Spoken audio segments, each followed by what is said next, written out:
Hi friends, welcome to మన Bommarillu. Upcoming రివ్యూలోకి వెళ్ళిపోదాం.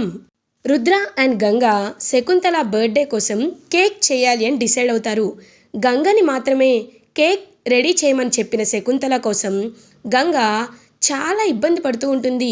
కేక్లో ముందు ఏం కలపాలి, తర్వాత ఏం కలపాలి, కేక్ నేను ఎప్పుడూ చేయలేదే, ఎలా చేయాలి అని ఆలోచిస్తూ ఉంటే రుద్ర గంగ ఉన్న కిచెన్లోకి వస్తారు. ఏంటి ఆలోచిస్తున్నావు, టైం ఇంకా కొంచెమే ఉంది, త్వరగా కేక్ రెడీ చేయి అని అంటారు. సార్, నేను ఎప్పుడు కేక్ రెడీ చేయలేదు సార్ అని అంటుంది. ఓ అవునా, సర్లే, నాకెలా చేయాలో తెలుసు, నేను చెప్తానురా, ఫస్ట్ ఇలా చేయాలి అని ఇంకా దగ్గరుండి రుద్రానే తన చేత్తో ఆ కేక్ని రెడీ చేస్తూ ఉంటారు. అదంతా చూస్తూ గంగ చాలా అంటే చాలా హ్యాపీగా ఫీల్ అవుతుంది. మీకు మీ పెద్దమ్మ అంటే ఎంత ప్రేమ సార్, మీ చేత్తోనే మీరు కేక్ తయారు చేస్తున్నారు అని పాపం గంగ ఎంతో హ్యాపీగా ఫీల్ అవుతుంది. అదంతా దొంగచాటుగా చూస్తున్న ఇషిక అండ్ పారు చాలా జెలస్గా ఫీల్ అవుతారు. ఇలానే వీళ్ళని వదిలేస్తే ఇద్దరు ఇంకా ఇంకా క్లోజ్ అయిపోతారు అని అంటుంది పారు. ఆ విషయం పక్కన పెడితే కేక్ టేస్ట్ చేసిన శకుంతల అత్తయ్య గారు ఖచ్చితంగా గంగని అప్రిషియేట్ చేస్తారు. గంగకి అందరూ పొగుడుతూ ఉంటారు. గంగకి ఆవిడ దృష్టిలో మంచి పేరు వస్తుంది. అలా జరగడం నాకు అస్సలు ఇష్టం లేదు, కాబట్టి నేను ఆ ప్లాన్ని ఫ్లాప్ చేయాలి. కేక్ మొత్తం ఓవర్ హీట్ అయిపోయేలా, మాడిపోయేలా చేయాలి. అప్పుడు అప్పుడు ఆ గంగని ఇంట్లో నుండి గెంటేస్తారు అని అంటుంది ఇషిక. ఏంటి, ఇంట్లో నుండి గెంటేస్తారా, ఎలా అని అడుగుతుంది. ఇంకా అలా ఊహల్లోకి వెళ్తారు ఇషిక. డ్రీమ్లో గంగ కేక్ రెడీ చేసి అక్కడ పెట్టిన తర్వాత ఇషిక గంగ వెళ్ళిపోయాక కేక్ని మళ్ళీ ఓవెన్లో పెట్టి కేక్ మాడిపోయేలా చేశాక శకుంతల బర్త్డే దగ్గరికి కేక్ తీసుకొస్తారు.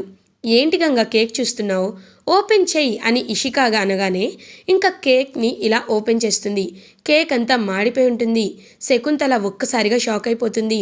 ఇంకా శకుంతల ఫ్రెండ్స్ అందరూ అయితే శకుంతలని డిస్గ్రేడ్ చేస్తూ ఉంటారు. అయినా ఏంటిది శకుంతల, నువ్వు మీ కోడల్ని ఇంతలా టార్చర్ పెడుతున్నావా, అందుకే కేక్ మాడిపోయేలా చేసి నీపై రివెంజ్ తీర్చుకుంటుంది. నువ్వు ఇంత గయ్యాలివని అస్సలు అనుకోలేదు. ఇలాంటి బర్త్డే పార్టీస్కి వస్తే మా కోడళ్ళు కూడా ఇలాగే బిహేవ్ చేస్తారు, మేము వెళ్ళిపోతామమ్మా అని చెప్పి అక్కడి నుండి వెళ్ళిపోతారు. శకుంతల చాలా అవమానంగా ఫీల్ అవుతుంది. గంగ దగ్గరికి వచ్చి నీ వల్లే ఇవాళ నాకు నా ఫ్రెండ్స్ ముందు పరువు పోయింది అని అంటారు. అమ్మగారు, ఇది ఎలా జరిగిందో నాకు తెలియదు అమ్మగారు అని అంటుంది గంగ. వద్దు, ఇంకేం మాట్లాడద్దు, నన్ను ఇంతలా అవమానింపచేసిన నువ్వు అసలు ఉండడానికే వీల్లేదు, ఈ ఇంట్లో నీకు ఉండే స్థానమే లేదు, పో బయటికి అని ఇంకా శకుంతల గంగ మెడపట్టుకొని బయటికి గెంటేసినట్టు గంగ ఏడుస్తున్నట్టు ఊహించుకుంటూ ఉంటారు ఇషిక అండ్ పారు.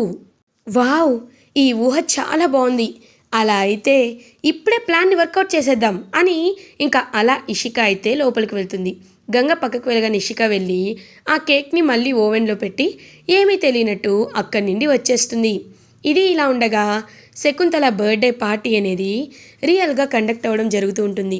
ఇంకా అలా ఫ్రెండ్స్ అండ్ ఫ్యామిలీ మెంబర్స్ అందరూ పార్టీకి వస్తూ ఉంటే అప్పుడే ఇంకా గంగ నిజంగా కేక్ తెచ్చి పెడుతుంది.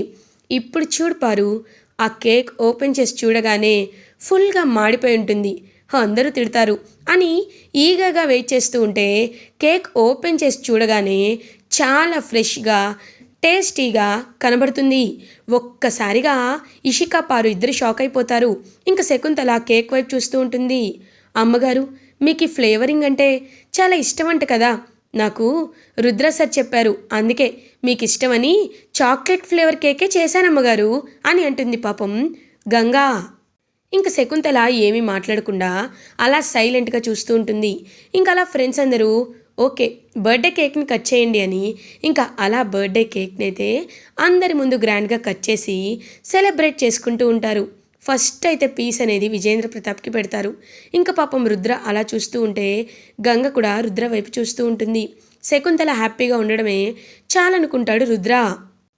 ఇంకా శకుంతలకి ఆ కేక్ టేస్ట్ చేయగానే అచ్చం బాను ప్రిపేర్ చేసినట్టే అనిపిస్తుంది. ఇంకా చాలా అంటే చాలా ఎమోషనల్గా ఫీల్ అయ్యి గంగని దగ్గరికి పిలుస్తారు. పిలిచి గంగ తలపై చేయి వేసి నిమిరి, నువ్వు ఈ కేక్ని అచ్చం బాను చేసినట్టే చేశావు, థ్యాంక్ యూ సో మచ్ అని అంటారు. అమ్మగారు, ఈ కేక్ని తయారు చేయడంలో నాకు సహాయం చేసింది రుద్ర సరే అని అంటుంది. ఇంకా రుద్ర వైపు చూస్తూ ఉంటుంది శకుంతల.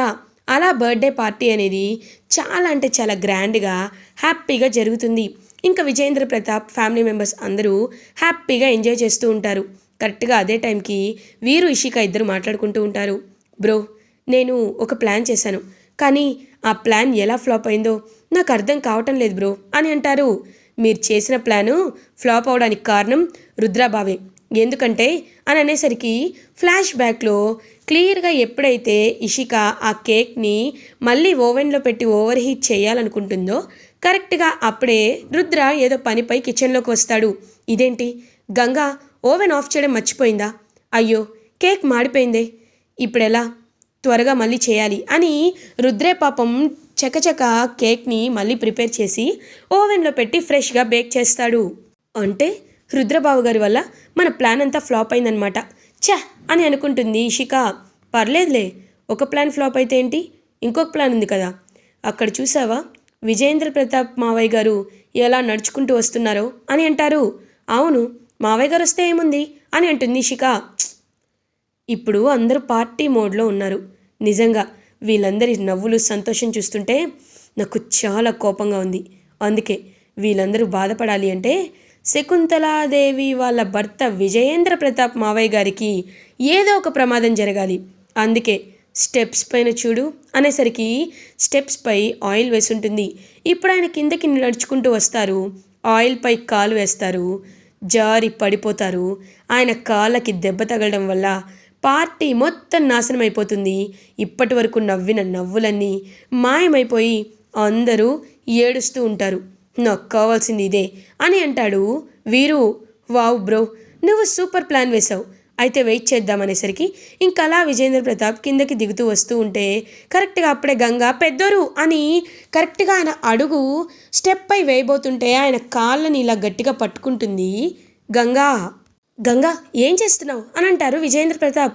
లేదా ఇగోరు, ఇక్కడ చూడండి పెద్దోరు, ఇక్కడ ఎంత నూనె ఉందో, మీరు కాలు జారి పడిపోతే ఇంకేమైనా ఉందా, రండి పెద్దోరు అని పక్క నుండి తీసుకొస్తుంది.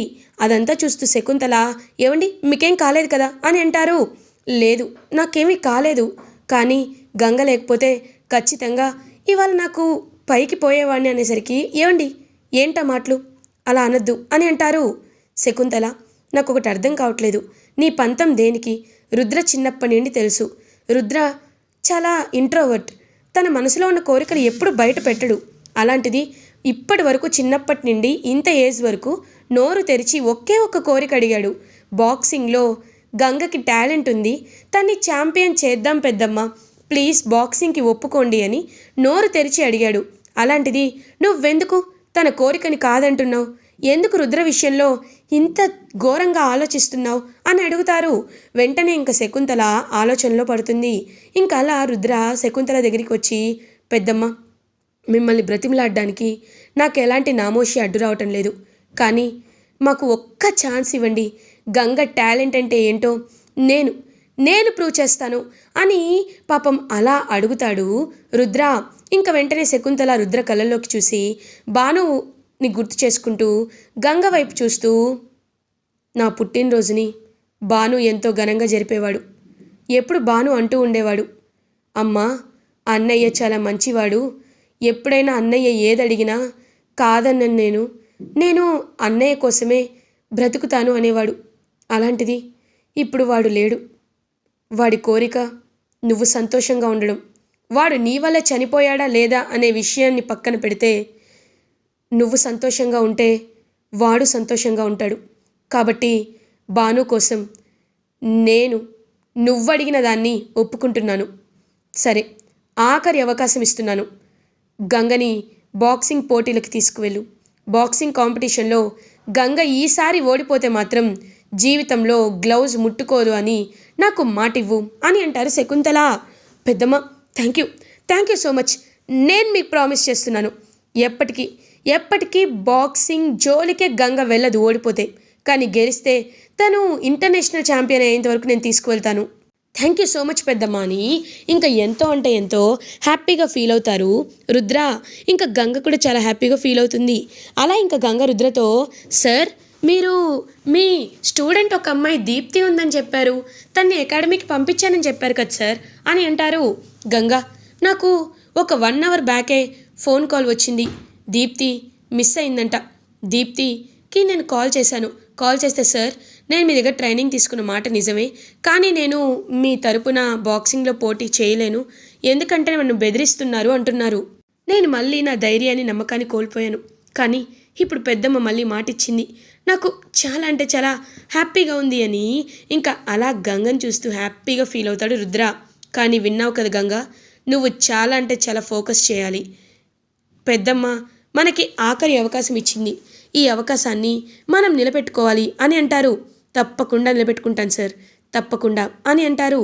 అప్పుడే కరెక్ట్గా రుద్ర శకుంతల దగ్గరికి వచ్చి, పెద్దమ్మ మీరు నాకు మాట ఇచ్చారని కాదు, నేను మీకోసం ఒక సర్ప్రైజ్ని రెడీ చేశాను పెద్దమ్మ.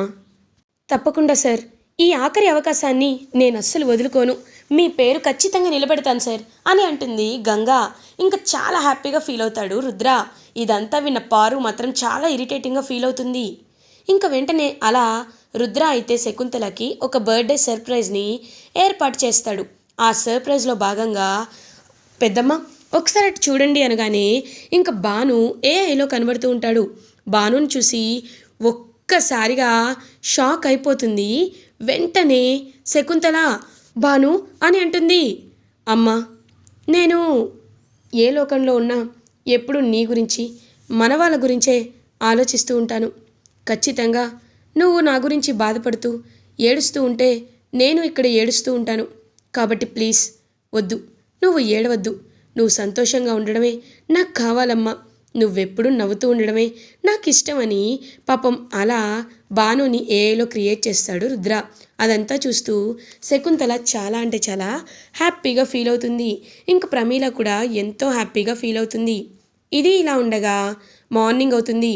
రుద్ర అండ్ గంగ ఇద్దరు కలిసి అలా ఇంకా బాక్సింగ్ అకాడమీకి బయలుదేరుతుంటే, ఒక్క నిమిషం అని అంటారు శకుంతల. వెంటనే గంగ దగ్గరికి వస్తుంది. చూడు గంగ, ఇది భాను ఫేవరెట్ లాకెట్, దీన్ని నేను నీకు ఇస్తున్నాను అని గంగ మెళ్ళో ఆంజనేయ స్వామి ఫేవరెట్ లాకెట్ని వేస్తుంది శకుంతల. ఒక్కసారిగా గంగ చూస్తూ ఉంటుంది. ఇది నీకు తోడుగా ఉంటే ఆంజనేయ స్వామి అండ నీకు దొరుకుతుంది, ఖచ్చితంగా నువ్వు విజయం సాధిస్తావు, నువ్వు గెలవాలనే నేను మనస్ఫూర్తిగా కోరుకుంటున్నాను, బాగా ఆడి ఛాంపియన్ అవ్వాలి, సరేనా అని అంటారు.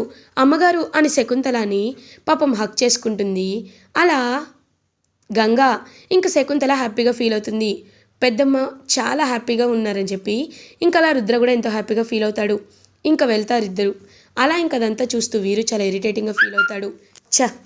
నో, ఇలా జరగడానికి వీల్లేదు అని అలా జెలస్గా చూస్తూ ఉండిపోతాడు. కానీ ఇప్పుడు చూడడం తప్ప ఏమీ చేయలేను, నేను ఏం చేయాలనుకున్నా ఇమీడియట్గా దొరికిపోతాను, అందుకే కొద్ది రోజులు ప్లాన్ చేసి ఫైనల్ మ్యాచ్ ఉన్నప్పుడు మాత్రమే నేను ఏదో ఒకటి చేయాలి అని గట్టిగా ఫిక్స్ అవుతాడు వీరు. ఇంకా అలా గంగని బాక్సింగ్ అకాడమీకి తీసుకువెళ్ళి బాక్సింగ్ ట్రైనింగ్ ఇస్తూ గంగని ఒక మెంటర్గా, ఒక టీచర్గా, గైడ్గా గంగకి ద బెస్ట్ ఎక్సర్సైజ్ ప్రాక్టీస్ని అయితే ఇంకా బాక్సింగ్లో ఇస్తూ ఉంటాడు రుద్ర. ఇలా ఎపిసోడ్ ఎండ్ అవుతుంది. ఫర్దర్ ఎపిసోడ్ రివ్యూస్ ముందుగా మీకు కావాలి అనుకుంటే మా ఛానల్ని సబ్స్క్రైబ్ చేసుకోండి. Thanks for watching.